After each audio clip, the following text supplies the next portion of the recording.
Muy bien, buen día. Estoy contento en esta mañana, estamos contentos en esta mañana de compartir este tiempo con vosotros. Después de este largo tiempo también de pandemia y que no se ha acabado, es evidente, que vamos todavía todos con las mascarillas, pero gracias al Señor. Y quiero transmitir el amor fraternal de los hermanos en Tarragona. Ellos saben que estamos aquí, por supuesto, y están orando para que sea de bendición también el culto en esta mañana. Así que vamos a acercarnos a esta carta. Es una carta muy interesante, porque Pablo la escribe cuando está preso, está en Roma, y bueno, probablemente desde la casa que le habían permitido alquilar. Esto Lucas nos lo cuenta en Hechos de los Apóstoles, capítulo 28, versículos 30 al 31, custodiado por un soldado de la Guardia Pretoriana y de alguna manera, bueno, no era la prisión pura y dura, que sí que luego tuvo más adelante, pero efectivamente su situación era de privación de libertad, ¿no? Y a pesar de estar privado de libertad a la espera de sentencia, que si era condenatoria sería pena de muerte, vemos cómo encontramos, si hubiéramos leído toda la carta, la palabra gozo un montón de veces. Yo diría que aparece más veces por versículo cuadrado en toda la escritura la palabra alegría, gozo, depende de la versión que estéis utilizando, hablará de gozo o hablará de alegría. Lo cual no deja de ser interesante, lo cual no deja de ser significativo para alguien que a pesar de que le habían permitido estar preso en una casa alquilada, lo tenían atado con cadenas. No pensemos que estamos en casita, nos vamos moviendo tranquilamente, sino que está atado con cadenas. Tengo un soldado de la Guardia Pretoriana y ya veremos cómo va el juicio, porque ya sabemos cómo van las autoridades, ¿no? Sin embargo, a Pablo no le falta el ánimo. Y me llama la atención. Y él escribe esta carta para animar a los filipenses, cuando en realidad el ánimo, desde nuestro punto de vista, ¿para quién sería? Para Pablo, que es el que está a las puertas de juicio, ¿verdad? Y por si no nos ha quedado claro, cuando vamos al versículo 4 de este capítulo 4, lo repite dos veces. Hermanos, gozaos. Regocijaos en el Señor siempre. Otra vez os digo, regocijaos. Y es algo muy importante porque además fijaos que el tiempo verbal que está utilizando Pablo no es una sugerencia. No nos está proponiendo que de alguna, bueno, que si más o menos lo consideráis oportuno, pues os gocéis en el Señor. Forma parte del ADN, podríamos decir, del rasgo distintivo de todo cristiano. No es una opción, es una responsabilidad, es una obligación del creyente el estar gozosos, y lo dice alguien que está privado de libertad. Lo dice alguien que lo está pasando mal. Pero forma parte de nuestra identidad, porque al fin y al cabo, ¿qué es un cristiano? No sé si alguna vez te han preguntado, bueno, ¿y qué tienes tú que dices ser cristiano que no tenga yo? ¿No? Vale, tú dices que eres cristiano, que vas a la iglesia, pero ¿qué te hace diferente? ¿Qué es lo que realmente marca esa diferencia? Y nosotros, bueno, intentamos de alguna manera decir, bueno, es que yo soy seguidor de Jesucristo, ¿no? No sigo una religión, sigo una persona y la persona de Jesucristo, pero al fin y al cabo, el cristiano, dice Pablo, es alguien que tiene gozo, amor, gozo, paz, paciencia, benignidad, bondad, y ahora estaréis empezando a recordar Gálatas capítulo 5, la primera carta que escribe el apóstol Pablo, donde se nos pone de manifiesto cuál es el fruto del Espíritu en la vida del creyente. Por lo tanto, si quieres que te identifiquen como creyente, Pablo dice, debes gozarte, entre otras cosas. En esta carta lo deja de una manera muy clara.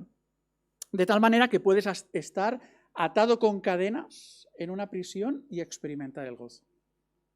Puedes estar atado por una guerra, y acabamos de orar ahora, y no sabes si la bomba va a caer a 15 metros de tu casa o va a caer en tu casa, y experimentar el gozo. Puedes estar atado por la falta de un trabajo. No sé si en esta mañana hay alguien que se siente o que está en esa situación. Puedes estar atado quizá por un problema con el compañero de trabajo, con el problema con quien sea y experimentar el gozo del Señor. Y esto es algo que realmente forma parte de la experiencia cristiana. Porque sabes que el gozo no tiene que ver con tu estado de ánimos. Pero claro, cuando uno está pasando una situación complicada, y sino que se lo digan a nuestros hermanos en Ucrania, lo que hay es temor, hay dudas, hay tristeza. Probablemente habrán visto fallecer a personas muy cercanas a ellos, si no de la propia familia. O gente que ya ha tenido que salir del país. Por lo tanto, si depende el gozo de mi estado de ánimos, no estoy para fiestas, como solemos decir. Pero es que el gozo tiene que ver con la presencia del Señor en nuestra vida. Tiene que ver con esa acción del Espíritu Santo en el creyente, en medio de situaciones tan complicadas como puede ser la de estar atado con cadenas en una prisión o estar experimentando una guerra. Por eso dice Pablo, regocijaos en el Señor siempre. No cuando te vayan bien las cosas, sino siempre, en todo momento. Y quizá la pregunta que a continuación nos hacemos es, ¿y cómo se logra esto? ¿Y esto cómo se consigue? Porque es evidente que si depende de mí no lo consigo. ¿Cómo se hace esto? Bueno, a la luz del capítulo 4, que podéis tener encendido ahí, o la Biblia, si la tenéis en papel abierta, bueno, encontramos 3 requisitos que quiero compartir con vosotros en esta mañana de manera breve, que nos permiten experimentar el gozo que viene del Señor. O sea, son 3 requisitos, 3 herramientas a su vez, que nos permiten, en medio de la prueba, en medio de situaciones que no siempre van a ser fáciles, que no siempre van a ser agradables, nos van a permitir experimentar el gozo que viene del Señor. Primer requisito, versículos 6 y 7, la oración. Y lo hemos hecho. Hemos empezado orando en el culto y también hemos tenido un tiempo de oración. Versículo 6. Por nada estéis afanosos, sino sean conocidas vuestras peticiones delante de Dios en toda oración y ruego, con acción de gracias. Que esto se nos suele olvidar también. Es decir, Señor, sabes cómo estamos y te pedimos. Toda oración tiene que estar precedida de la gratitud. Porque como se nos ha recordado en esta mañana, tenemos un Dios que es grandísimo, que no lo podemos encapsular. Y por lo tanto te damos gracias. Efectivamente, luego le pedimos y le rogamos. Fijaos que la oración, de acuerdo con lo que nos está diciendo el apóstol Pablo, nos va a permitir luchar contra el primer enemigo del gozo. El primer enemigo que se va a colar, podríamos decir, para que tú no puedas experimentar el gozo. Y es, de acuerdo con el versículo 6, el estar afanosos. Mirad, el problema del afán no consiste en el hecho de ocuparse de las cosas o que a uno le preocupe una situación, porque esto es responsable. Lo que no podemos hacer tampoco en este sentido es mirar para otro lado.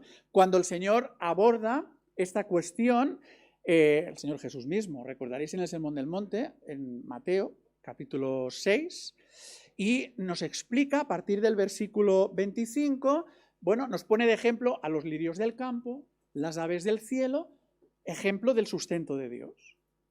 Pero fijaos que el hecho de que Dios esté sosteniendo a esas criaturas y que, por supuesto, si Dios sostiene a su creación, no nos va a sostener a nosotros, no significa que a esas aves del cielo les ponga el plato de comida delante para que empiecen a comer. Al igual que las aves del cielo salen de su nido y van a buscar el alimento, de igual manera nosotros responsablemente pues también debemos procurar nuestro sostenimiento.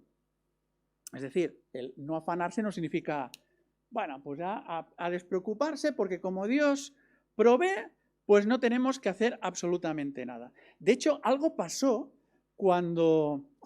pasó cuando Pablo escribe su segunda carta a los tesalonicenses, que no habían entendido bien la primera carta que les había enviado. Y efectivamente, el apóstol Pablo les había dicho, el Señor Jesús viene pronto y va a regresar pronto. Entonces, bueno, hubo algunos hermanos de la iglesia que dijeron, bueno, es cierto, la persecución que estamos sufriendo cada vez es más potente, vamos a dejar de trabajar, porque como el Señor viene, que nos mantengan otros, que nos den de comer otros. Y entonces dice el apóstol Pablo en 2 de Tesalonicenses 3:10, el que no quiera trabajar, ¿qué? Que no coma. O sea, porque lo responsable es ocuparse del sostenimiento. Evidentemente el Señor suple y nos sorprende muchas veces en este sentido, pero el que no quiera trabajar, no el que no pueda. No el que está buscando un trabajo y no encuentra. No aquel que quizás, por una situación personal o de enfermedad no puede. No, el que no quiere.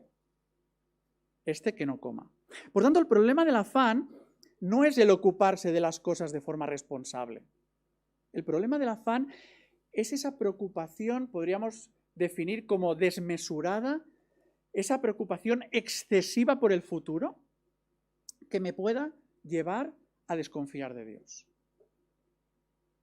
Dios no va a arreglar esto. Esto de Ucrania, esto no hay quien lo arregle, porque además este hombre ya sabemos cómo es, ¿no? No va a parar. El orgullo es tremendo, ¿no? Y esto, ese afán, esa preocupación desmesurada, nos lleva a pensar que Dios no va a intervenir, que Dios no hace absolutamente nada. Y ahí es donde está el peligro del afán. Por eso dice Pablo, por nada estéis afanosos. Por nada, porque eso te puede llevar a alejarte de Dios y desconfiar de Él. Fijaos que Pablo utiliza absolutos. Por nada, no te quedes con nada. Déjaselo todo al Señor. Ponlo delante de Él en oración. Ninguna preocupación debe llevarte a desconfiar de Dios. Y por supuesto que el futuro genera dudas. Y yo, y vosotros también, por supuesto, viendo las imágenes que estamos viendo. En esa guerra que se ha iniciado en Ucrania. Nos ponemos en la piel de aquellas personas, de los civiles, de nuestros hermanos, con sus dudas. Bueno, Señor, ¿esto cuánto va a durar? ¿Qué va a pasar con nosotros? ¿Qué tenemos que hacer al respecto? Pero fijaos, dice Pablo, esas dudas nos tienen que llevar al Señor. Y nos tienen que llevar a depender de Él en oración. De hecho, también es lo que aconseja el apóstol Pedro, otro apóstol. Cuando escribe su primera carta, la primera carta del apóstol Pedro en el capítulo 5, se está dirigiendo, es verdad, a pastores y ancianos, pero lo podemos aplicar a todos nosotros cuando dice, echad toda vuestra ansiedad sobre el Señor, todo vuestro afán, toda aquella preocupación excesiva que está tocando tu fe, que te puede llevar a dudar incluso de que Dios esté haciendo algo o vaya a hacer algo. Echa toda esa ansiedad, todo ese afán sobre el Señor. ¿Por qué? Porque el Señor cuida de vosotros. Por lo tanto, no te quedes con nada, dice el apóstol Pedro también. Igual que está diciendo Pablo. ¿Y cómo se echa fuera el afán de nuestra mente? ¿No? Porque uno, cuando está muy preocupado por un tema, yo no sé vosotros, pero la mente empieza a darle vueltas. Y depende del problema que podamos estar atravesando, dormir es difícil. Y ahí está la mente que no para, ¿no? Entonces, dice Pablo, ¿y cómo echamos de nuestra mente ese grado de ansiedad, de preocupación excesiva que ni me deja dormir a veces? Bueno, dice Pablo y contesta, ¿no? En el versículo 6, la clave consiste en toda oración y ruego. Con acción de gracias. Ora. Y cuando acabes de orar, ora.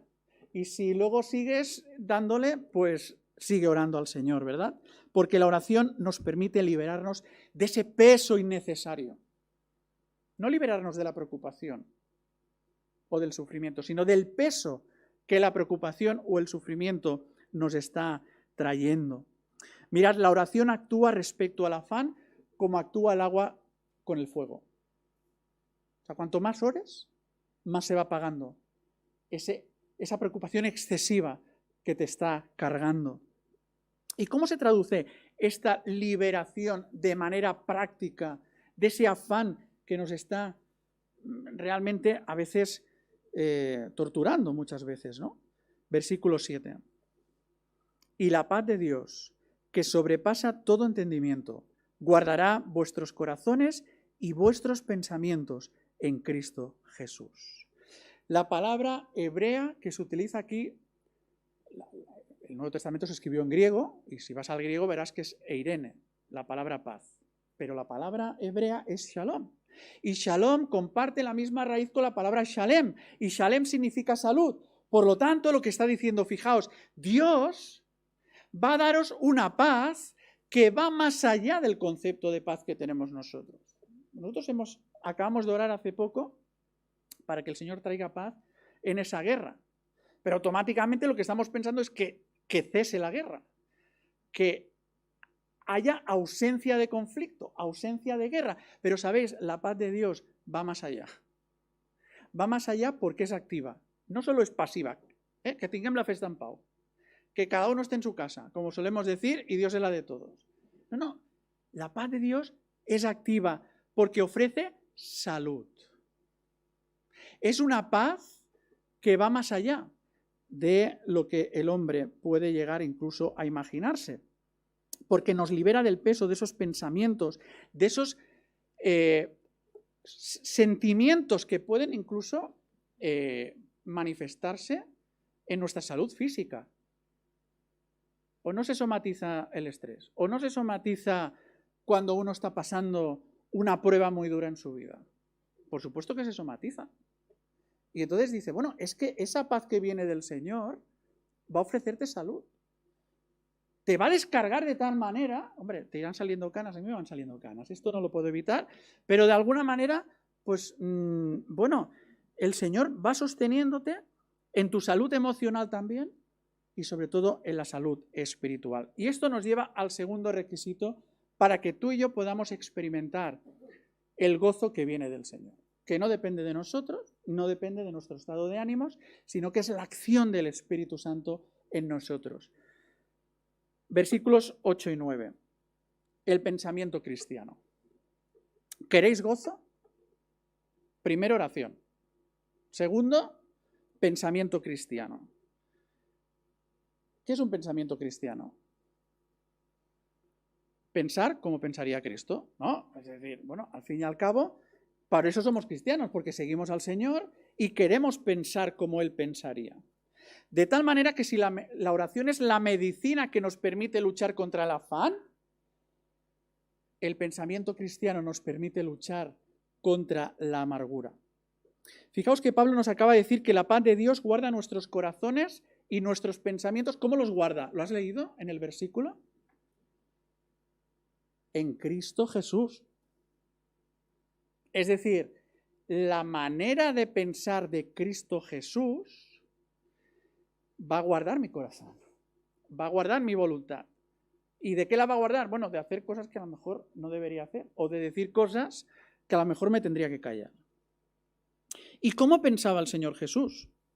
Bueno, tenemos todo el Evangelio ahí, tendríamos que haber leído todo el Evangelio, todo el Nuevo Testamento, incluso tendríamos que leer el Antiguo Testamento porque Jesús es Dios y por lo tanto podemos conocer cómo Dios piensa en el Antiguo Testamento también, ¿no? Y ahí está la Trinidad. Pero Pablo nos pone un ejemplo. Dice, ¿tú quieres saber cómo piensa Cristo? ¿Y cómo, por tanto, deberíamos pensar nosotros? ¿Cómo debería ser el pensamiento de un cristiano? Versículo 8.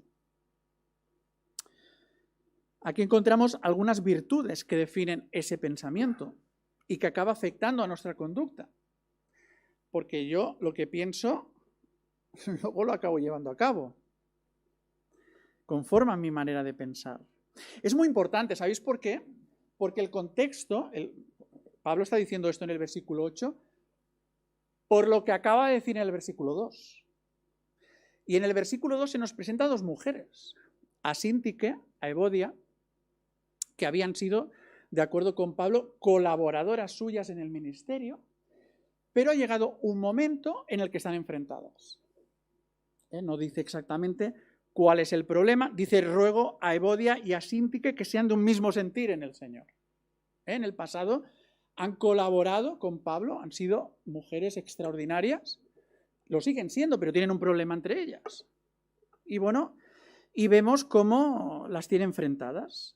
Y ya sabéis que cuando alguien tiene un conflicto con alguien, con un compañero de trabajo, con quien sea, O pensar en la guerra de Ucrania. ¿Cómo piensas de Putin? Rápidamente, pues, oye, nuestros pensamientos son más bien destructivos. Y no tendemos a pensar en lo bueno que puede llegar a tener la otra persona, ¿no?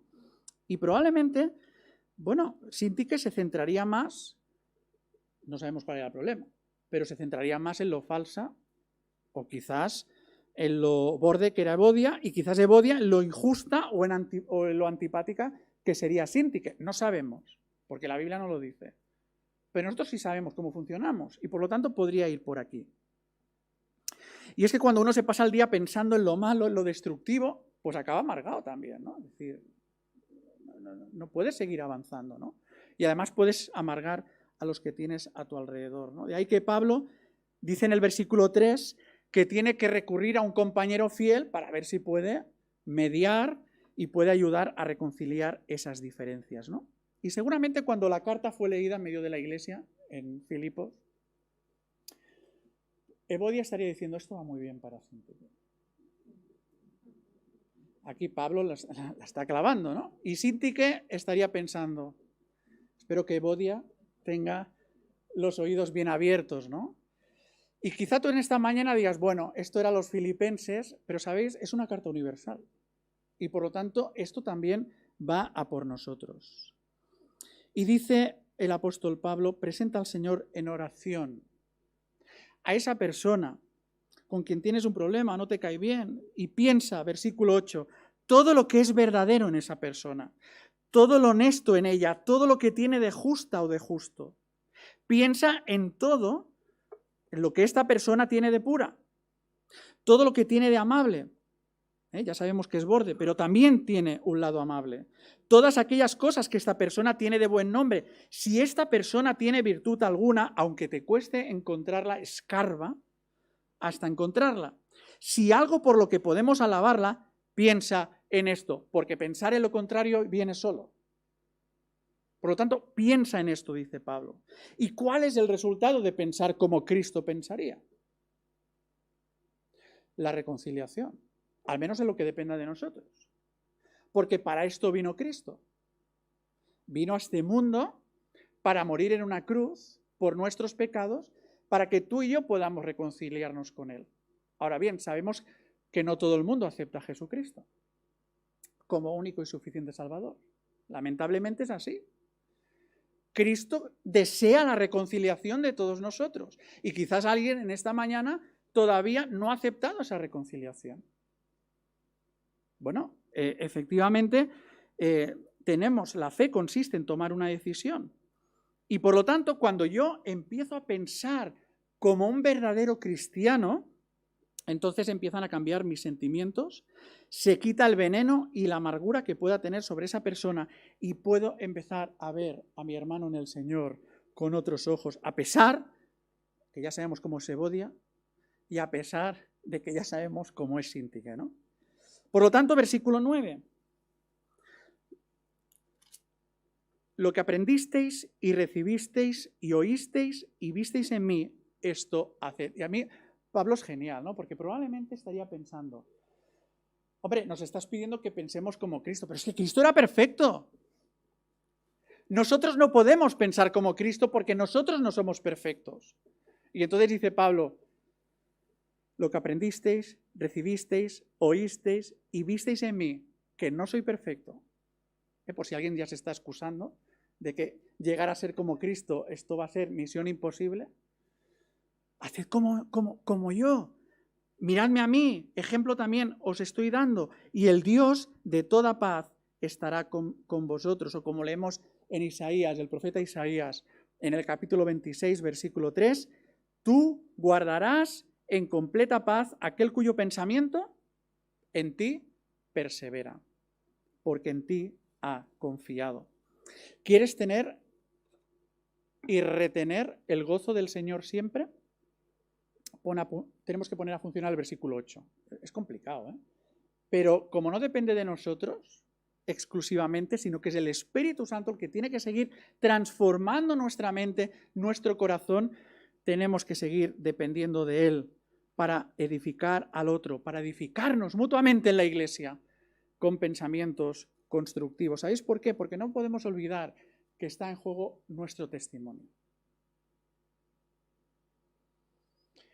Y hay otro versículo en el Nuevo Testamento que dice que así conocerán que sois mis discípulos.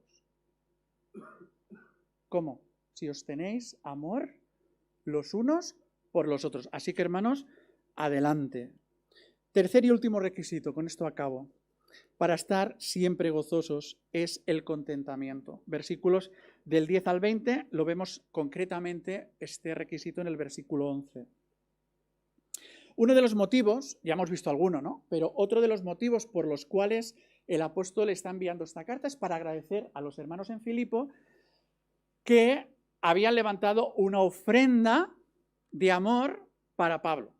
Y entonces encomiendan a Epafrodito, que era de la iglesia de Filipo, no solo era miembro, sino también era anciano, que lleve esa ofrenda hasta Roma, ya que Pablo está encarcelado, y ya sabéis que cuando uno está encarcelado no puede trabajar, y aunque estuviese en una casa alquilada, el alquiler se tiene que pagar, y por lo tanto Pablo estaba pasando, bueno, realmente una situación muy complicada. Y cuando recibe aquella ofrenda, pues imaginaos, y por lo que leemos en el texto, que Pablo estaba pues gozoso, evidentemente, como sus hermanos le amaban y habían provisto también ese sustento, ¿no? Como digo, estar preso no le permitía trabajar y por lo tanto pagar el alquiler de aquella casa, la comida. Y cuando uno no puede trabajar se le complican mucho las cosas. Yo no sé si hay alguien entre nosotros que a lo mejor también en Tarragona estamos recibiendo algunos hermanos que vienen de otros países, sobre todo Venezuela también, y no vienen con cero cosas, con lo opuesto, vienen bajo cero. Entonces, claro, cuando uno tiene que empezar bajo cero una nueva vida, se complican mucho las cosas. Por eso dice Pablo en el versículo 10, en gran manera me gocé en el Señor, de que ya al fin habéis renovado vuestro cuidado de mí. Sé que siempre os habéis preocupado por mí, pero también sé que no tuvisteis la oportunidad de ayudarme. No lo digo porque tenga escasez, pues he aprendido a contentarme cualquiera que sea mi situación. Fijaos, el contentamiento nos permite luchar contra las circunstancias malas de la vida. Y sé que, bueno, hay personas que a nivel pastoral pues conoces mucho más las situaciones personales de los hermanos que hay en la iglesia y hay personas que lo están pasando mal, ¿no? Y en este sentido, fijaos que el contexto de Pablo era prisión. Era prisión, falta de libertad, dificultades económicas. Y es fácil decir que los problemas y la tribulación nos acercan a Dios, pero la realidad es bien difícil también. Por eso dice Pablo, he aprendido. Porque el contentamiento no se recibe en un momento. Es un proceso. Y se aprende, dice Pablo. Y se aprende a través de la oración, del pensamiento nutrido de la palabra de Dios. Fijaos que todo está interconectado. Al fin y al cabo, dependemos del Señor. Y ya sabéis que el contentamiento no tiene que ver con el estar contentos. Aquí Pablo no está diciendo esto. No dice, he aprendido a estar contento en toda situación. La palabra contentamiento en el original es la palabra autarkeia, que podríamos traducir por ser independiente de o estar por encima de esas malas circunstancias, de esas pruebas que estamos atravesando. No porque no nos afecte, porque nos afectan, sino para que no nos quedemos atrapados por ella. Esta es la clave de lo que está diciendo Pablo aquí. Es cierto que las circunstancias condicionan nuestro estado de ánimos, por supuesto. Según van las cosas, estoy más triste o estoy más alegre. Sin embargo, como cristianos, dice Pablo, no podemos caer en las redes de esas circunstancias que acaben controlándonos completamente en lugar de estar siendo dirigidos por el Señor. Es lo que dice el versículo 13. Todo lo puedo en Cristo que me fortalece. ¿Quién es el que está dirigiendo nuestras vidas? ¿Las circunstancias o las está dirigiendo el Señor? Y Pablo dice, todo lo puedo en Cristo que me fortalece. Este es el resumen de lo que significa el contentamiento, el estar contentado. Por cierto, uno de los versículos de la Biblia más sacados fuera de contexto y utilizados de forma pues no correcta, ¿no? Hay muchas personas que utilizan mal el versículo cambiando el significado y le hacen decir lo que no dice. Y ahí pues alguna de las teologías que a veces salen, ¿no? Y hay gente que dice, bueno, aquí lo que dice Pablo es que todo lo puedo hacer, todo lo que tú te propongas, lo puedes hacer en Cristo que te va a fortalecer. Y aquí Pablo no está diciendo esto.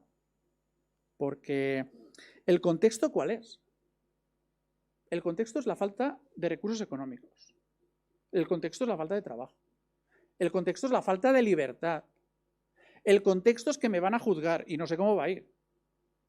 Por lo tanto, aquí Pablo no está diciendo, no, pero si yo me lo propongo, bueno, el Señor realmente va a hacer lo que yo considere o lo que yo creo que es más oportuno, ¿no? Es decir, el contexto es quiero tener un trabajo que me sustente y no me sale. El quiero, deseo, anhelo y no llega de la manera que uno espera, ¿verdad?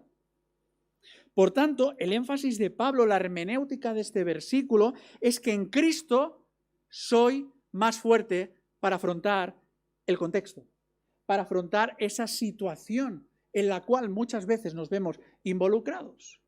En Cristo somos más fuertes cuando estamos atados con cadenas en una prisión. En Cristo somos más fuertes cuando estamos en medio de una guerra y estamos escuchando disparos y no sabemos por dónde van los tiros. Y no lo digo solo simbólicamente, sino literalmente. En Cristo todo lo puedo porque estoy en las mejores manos. Porque mi vida depende del Señor. Y mi vida no va a ser tocada si no ha llegado el momento. Porque el Señor tiene un propósito. Por tanto, el contentamiento me permite luchar contra las situaciones malas de la vida y me permite gozarme, aunque parezca paradójico, en esas situaciones muy complicadas de la vida. ¿Por qué? Versículo 19. Mi Dios, pues, suplirá todo lo que os falta conforme a sus riquezas en gloria que tiene en Cristo Jesús. Vamos a dejarlo aquí. Es un texto muy interesante, pero supongo que queréis llegar a casa, comer, ¿no? Entonces, vamos a dejarlo aquí. ¿Qué podemos acabar diciendo como conclusión de lo que Pablo nos ha querido en esta mañana el Señor decir a todos nosotros? ¿Es posible estar siempre contentos, aunque estemos encadenados en una prisión? ¿Es posible estar siempre contentos, aunque no sepamos si vamos a pagar el alquiler a final de mes? ¿Es posible estar contento cuando nuestra salud no pasa por su mejor momento? Pues no siempre es posible estar contento. No es posible estar contento siempre. Hay situaciones en la vida de tristeza, de dolor, de sufrimiento. Por tanto, la palabra de Dios nunca te va a pedir que estés contento siempre. Porque además el Eclesiastés también nos recuerda que hay tiempo para todo. Tiempo para llorar. Y hay tiempo para reír. Y por lo tanto, no nos va a pedir nunca esto. Lo que sí que nos va a pedir es que experimentemos el gozo que solo el Señor te puede dar. Porque el gozo no tiene que ver, recuerda, con tu estado de ánimos. El gozo tiene que ver con la presencia real del Espíritu Santo en tu vida, con la acción del Señor en tu vida. Es lo que nos recuerda Jesús mismo, por ejemplo, en el Evangelio de Juan, capítulo 15, versículo 5, cuando dice, separados de mí, bueno, podéis ir tirando, ¿no? Dice esto, separados de mí, nada, otra vez con absolutos del Señor, nada podéis hacer. Y es cierto que el gozo y la alegría a veces van juntas, pero no siempre. Sin embargo, el gozo siempre se pone de manifiesto en la tristeza. Y esto es algo que experimentamos, ¿verdad? Cuando parte un ser querido, por ejemplo. Es decir, cómo la paz del Señor, el gozo del Señor está presente. Y es una realidad que sobrepasa ese entendimiento, ¿no? Y se pone de manifiesto en las circunstancias malas de la vida. Por tanto, dice Pablo, sí, regocijaos en el Señor. Gozaos en el Señor siempre. ¿Y cómo se consigue? Precisamente estando en el Señor. Y yo no sé si hay alguien en esta mañana que todavía no ha entregado su vida al Señor y que le gustaría experimentar ese gozo en su vida. Déjame decirte que no depende de ti. Depende de Cristo Jesús. Y por lo tanto, la invitación en esta mañana es a que unas tu vida al Señor. ¿Y cómo se hace eso? Tomando una decisión. Es por fe, no es por mérito propio, no es porque realmente yo tenga esos recursos, es por la fe, es por gracia. Y en esta mañana tú tienes la ocasión de, después de escuchar la palabra del Señor, yo quiero tener ese gozo que tú solo das. No solo el gozo de la salvación, el saber que he sido reconciliado, que puedo ser reconciliado con Dios por toda la eternidad en Cristo Jesús, sino el gozo de saber que no estoy solo todos los días de mi vida mientras esté aquí. Si tú deseas eso, deseas ser reconciliado con Dios, experimentar ese gozo, pídeselo y Él te lo va a dar. Desde lo más profundo de tu corazón, Señor, creo en ti. Quiero entregar mi vida a ti para que tú seas el que la dirijas. Si tú ya lo hiciste, pues déjame recordarte lo que el Señor nos ha dicho en esta mañana. Necesitas seguir dependiendo del Señor. Tú y yo necesitamos seguir unidos al Señor en toda circunstancia a través de la oración, recuérdalo, a través de la oración que nos permite descargar toda nuestra ansiedad, todo nuestro afán sobre Él. En segundo lugar, nutriéndonos de la palabra del Señor que nos con un pensamiento cristiano constructivo que busque la reconciliación. Y en tercer lugar, a través del contentamiento que nos permite ver al Señor dirigiendo nuestras vidas. Pues que el Señor toque tu corazón en esta mañana, que el Señor nos ayude a manifestar en cada situación el gozo que viene de Él y que nos permita dar testimonio de nuestra fe a aquellos que todavía no han tenido ese encuentro personal con Cristo y que muchas más personas, una oración también, ¿no?, que nos permita ver fruto este año de personas que entregan su vida al Señor. Que así sea. Amén.